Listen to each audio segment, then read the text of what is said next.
আবারও যদি কোনো হামলা হয় তাহলে তার কঠিন জবাব দিতে প্রস্তুত রয়েছে ইরান। দেশটির পার্লামেন্টের স্পিকার মোহাম্মদ বাঘের গালিবাফ বলেন, আমরা যে কোনো মুহূর্তে ট্রিগার টানতে প্রস্তুত রয়েছি।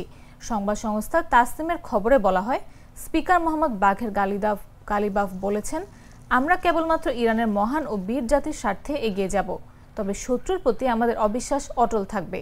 একই সঙ্গে তিনি ইসরায়েল ও যুক্তরাষ্ট্রের হামলা বন্ধ করতে ব্যর্থ হওয়ার জন্য জাতিসংঘ এবং এর পারমাণবিক পর্যবেক্ষণ সংস্থার সমালোচনা করেন। এদিকে যুদ্ধবিরতি কার্যকরের পর ইসরায়েলের প্রধানমন্ত্রী বেনিয়ামিন নেতানিয়াহু বলেন, ইরান যদি পারমাণবিক কর্মসূচি পুনর্নির্মাণের চেষ্টা করে তাহলে ইসরায়েল আবারও ব্যবস্থা নেবে।